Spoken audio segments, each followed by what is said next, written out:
Hello everyone, welcome back to AJ classes. और मैं हूं आपकी अपनी एजुकेटर ज्योति।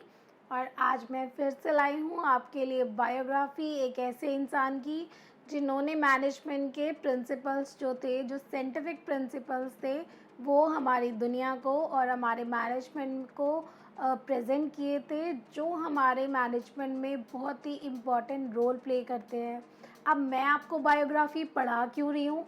क्योंकि हम principles of management chapter start करने वाले हैं। अब चैप्टर स्टार्ट करने से पहले मैं आपको उन एक्सपर्ट्स के बारे में प्रॉपर बता देना चाहती हूँ जिन्होंने ये जो हमें प्रिंसिपल्स थे ये प्रेजेंट किए थे, ताकि आप उनकी जो सोच है, जो उनकी समझ थी प्रिंसिपल्स ऑफ मैनेजमेंट को बनाने को लेके, वो समझ पाएँ कि क्या ज़रूरत थी उनको ये प्रिंसिपल्स बनाने की।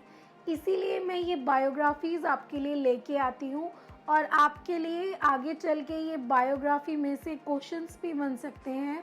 अगर आप कल को जाके कोई एंट्रेंस एग्ज़ाम देते हैं किसी चीज़ का, या कोई भी आप एग्ज़ाम दे रहे हैं, तो उसमें आपकी जनरल नॉलेज के लिए आपको इनके बारे में ये बातें पता होनी चाहिए, ताकि आप अपने सब्जेक्ट में डीपली नॉलेज जो है वो गेन कर पाएँ। इसीलिए मैं आपके लिए बायोग्राफीज़ लेके आती हूँ, ताकि आप अच्छे से इन एक्सपर्ट्स को जान लें और इनकी सोच और समझ को समझें कि क्यों इन्होंने ये प्रिंसिपल्स बनाए, क्यों, क्या वजह रही कि उन्होंने मैनेजमेंट में ये प्रिंसिपल्स प्रेजेंट किए, ये प्रिंसिपल्स डेवलप किए। तो चलिए हम स्टार्ट करते हैं आज का टॉपिक। तो आज जो मैं आपके लिए बायोग्राफी लाई हूँ, उन्होंने मैनेजमेंट को अपने आइडियाज़, अपने व्यूज़ और अपने सजेशन से उसमें बहुत सारे इम्प्रूवमेंट्स किए, बहुत ही सारे वो चेंजेस किए उन्होंने मैनेजमेंट में। और ये मैनेजमेंट के बहुत बड़े एक्सपर्ट भी रह चुके हैं। तो चलिए चलते हैं और बात करते हैं इनके बारे में। तो ये हैं वो इंसान जिनकी बायोग्राफी मैं आपके लिए आज लाई हूँ, और इनका नाम है मिस्टर F.W. टेलर। जी हाँ, आज का हमारा टॉपिक है, आज की हमारी बायोग्राफी है मिस्टर F.W. टेलर के बारे में। और इन्होंने हमारे साइंटिफिक प्रिंसिपल्स ऑफ मैनेजमेंट को डेवलप किया था, प्रेजेंट किया था। तो चलिए बात करते हैं आज इनकी लाइफ के बारे में, इनकी अचीवमेंट्स के बारे में, और इन्होंने जो कॉन्ट्रीब्यूशंस दिए हमारे मैनेजमेंट में उसके बारे में। तो चलिए स्टार्ट करते हैं अपना टॉपिक। आज का टॉपिक स्टार्ट करने से पहले मैं आपको बता दूं कि मेरी जो बाकी सभी वीडियोज़ हैं, उन सभी वीडियोज़ का लिंक मैंने अपनी इस वीडियो के डिस्क्रिप्शन में डाल दिया है। आप उन लिंक पर क्लिक करके वो सारी की सारी वीडियोज़ देख सकते हैं।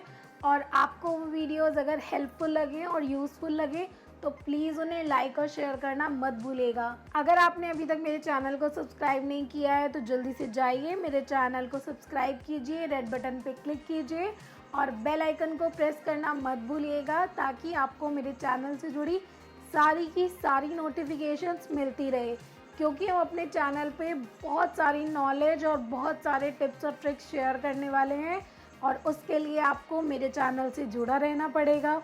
तो मेरे चैनल को सब्सक्राइब करिए और बेल आइकन को प्रेस करना बिल्कुल मत भूलिएगा। तो चलिए स्टार्ट करते हैं अपना आज का topic, biography of mister F.W. Taylor. Mister F.W. Taylor का जो पूरा नाम था वो था फ्रेडरिक विंसलो टेलर, और उनका जो जन्म हुआ था, जो उनका बर्थ हुआ था, वो यूनाइटेड स्टेट ऑफ अमेरिका में हुआ था 20 मार्च 1856 में।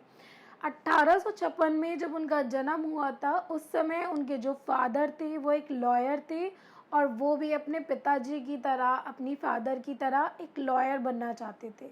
और इसी प्लान को लेके उन्होंने एडमिशन भी लिया था अपना। जब उन्होंने अपनी एजुकेशन स्टार्ट की तो उन्होंने एडमिशन लिया 1872 में फिलिप्स एक्स्टर एकेडमी में, इसी प्लान के साथ कि वो आगे जाके हार्वर्ड यूनिवर्सिटी में एडमिशन लेंगे।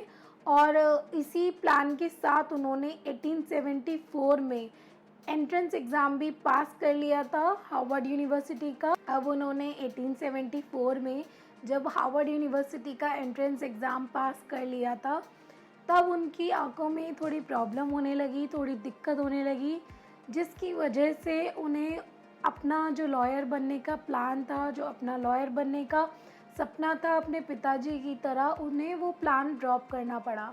शायद किस्मत ने उनके लिए कुछ और ही सोचा हुआ था, इसीलिए उन्हें वो प्लान ड्रॉप करना पड़ा और उसी समय उन्होंने ज्वाइन कर ली एक कंपनी जिसका नाम था enterprises hydraulic as a training. देखिए किस्मत हमें किसी भी वक्त किसी भी जगह ले जा सकती है। तो अगर हम कभी किसी भी चीज़ में फेल होते हैं या हमें कोई प्लान अपना या कोई भी चीज़ हमें अगर ड्रॉप करनी पड़ती है तो कभी भी हमें घबराना नहीं चाहिए। हमेशा हमें हिम्मत रखनी चाहिए और कुछ नया ढूंढना चाहिए जो हम अपनी लाइफ में कर सकते हैं। अब आप देखिए, अगर मिस्टर F.W. टेलर उस टाइम हार्वर्ड यूनिवर्सिटी में एडमिशन लेके एक लॉयर बन जाते तो क्या हमारे मैनेजमेंट को इतने अच्छे एक्सपर्ट मिल पाते जो हमारे मैनेजमेंट को ये प्रिंसिपल प्रेजेंट कर पाते? नहीं। तो लाइफ ने उनके लिए कुछ और ही सोचा हुआ था जो उससे बेटर था जो वो बनना चाहते थे, और इसीलिए आज वो इतने फेमस हैं हमारे मैनेजमेंट में, क्योंकि उन्होंने हमारी मैनेजमेंट को साइंटिफिक प्रिंसिपल्स दिए जिस पे बेस हम अपनी ऑर्गेनाइजेशन को चलाते हैं और जो हमारी ऑर्गेनाइजेशन के लिए, हमारे मैनेजमेंट के लिए बहुत ही इम्पॉर्टेंट है और बहुत ही इम्पॉर्टेंट रोल भी प्ले करते हैं। हम अपनी आने वाली वीडियोस में पढ़ने वाले हैं इन सभी प्रिंसिपल्स के बारे में जो हमें मिस्टर हेनरी फ्योल ने दिए थे और जो हमें मिस्टर F.W. टेलर ने भी दिए थे। तो आप प्लीज़ मेरे चैनल से जुड़े रहिएगा, और अगर अभी तक आपने मेरा चैनल सब्सक्राइब नहीं किया है तो जल्दी से जाइए, नीचे दिए गए रेड बटन पे क्लिक कीजिए और मेरे चैनल को सब्सक्राइब कीजिए। तो चलिए आगे बढ़ते हैं और जानते हैं कुछ और बातें मिस्टर F.W. टेलर के बारे में। 6 महीने उन्होंने एंटरप्राइजेस हाइड्रोलिक में काम किया और उसके बाद उन्होंने new England machine tool manufacturers को प्रेजेंट करना स्टार्ट कर दिया। 4 साल उन्होंने उसी कंपनी में काम किया, उसको प्रेजेंट किया, और उसके बाद उन्होंने 1878 में मिडवेल स्टील वर्क्स ज्वाइन कर ली as a machine shop labourer.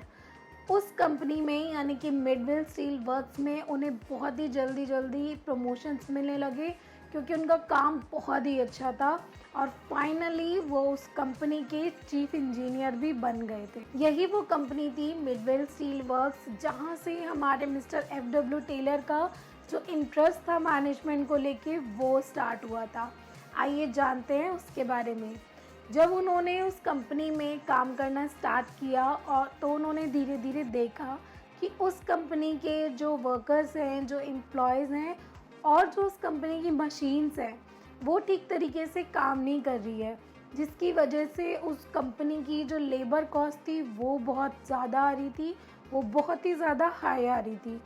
अब उन्होंने इसका रीज़न पता करना चाहा कि ऐसा हो क्यों रहा है कि इस कंपनी की जो लेबर कॉस्ट है वो इतनी ज़्यादा आ रही है।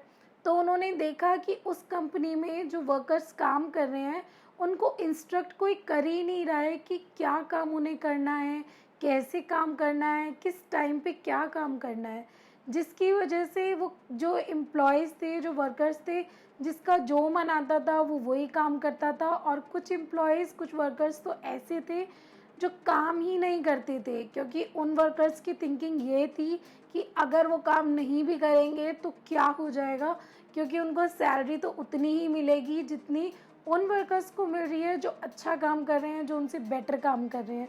तो इस वजह से जो वो वर्कर्स थे वो इतने लेज़ी हो जाते थे कि वो काम ही नहीं करते थे कि मेहनत करने का क्या फ़ायदा जब हमें बैठे बैठे भी सैलरी मिल रही है। तो ये मेन रीज़न था कि उस कंपनी के जो वर्कर्स थे वो काम ही नहीं करते थे, और जिसकी वजह से उस कंपनी की जो लेबर कॉस्ट थी वो बहुत ही ज़्यादा हाई आ रही थी। और यहीं से मिस्टर F.W. टेलर का इंटरेस्ट जगा मैनेजमेंट को लेके, और उन्होंने एनालाइज करना स्टार्ट किया कि किस तरीके से मैन को और मशीन को काम करना चाहिए और कितना कितना काम करना चाहिए। इसके बाद उन्होंने 1883 में अपनी मैकेनिकल इंजीनियरिंग कंप्लीट की from Stevens Institute of Technology से। उसके बाद 3 साल यानी कि 1890 से लेके 1893 तक उन्होंने काम किया मैन्युफैक्चरिंग इन्वेस्टमेंट कंपनी में SGM और कंसल्टिंग इंजीनियर के तौर पे। उसके बाद उन्होंने अपनी कंसल्टिंग सर्विसेज भी खोल ली थी, अपने जो उनके कंसल्टिंग का एक्सपीरियंस था, जो उनकी नॉलेज थी उसको लेके। उसके बाद हमारे मिस्टर F.W. टेलर ने जून 1895 में अपना पहला व्यू जो था वो प्रेजेंट किया अमेरिकन सोसाइटी ऑफ मैकेनिकल में, जिसका नाम था अ पीस रेट सिस्टम। और ये बहुत ही पॉपुलर है और ये हमारी स्टडी का भी पार्ट है, जो हमारी स्टडी में आगे जाके आता है। तो प्लीज़ आप हमारे चैनल से जुड़े रहिएगा। अगर आपको ये सभी कॉन्सेप्ट पढ़ने हैं और ये सभी कॉन्सेप्ट मैं आपको डीपली पढ़ाऊँगी अपनी आने वाली वीडियोज़ में, तो प्लीज़ मेरे चैनल से आप जुड़े रहिएगा। चलिए आगे बढ़ते हैं।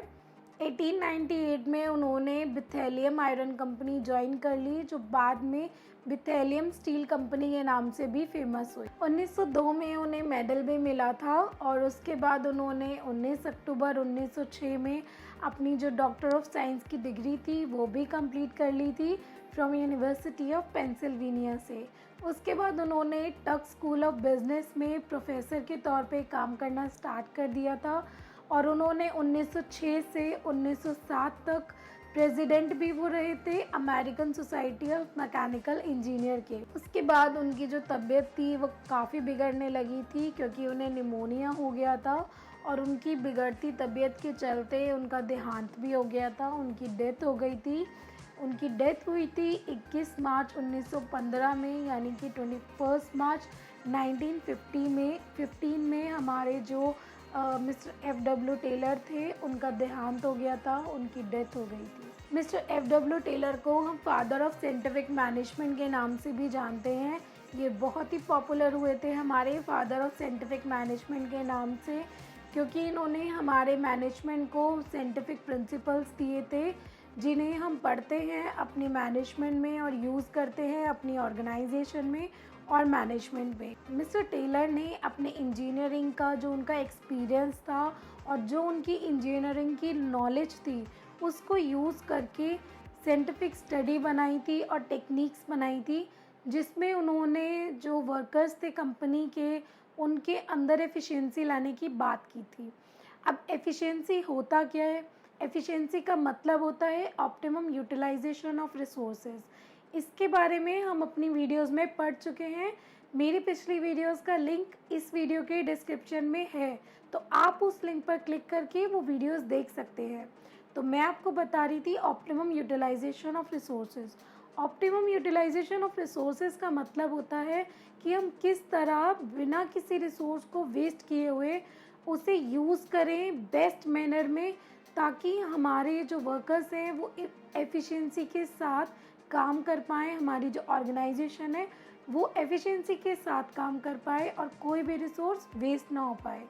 उनका मानना था, यानी कि मिस्टर टेलर का मानना था कि वेस्टेज हटाने का सिर्फ एक ही तरीका है कि हम ट्रायल एंड एरर बेसिस पे काम ना करें।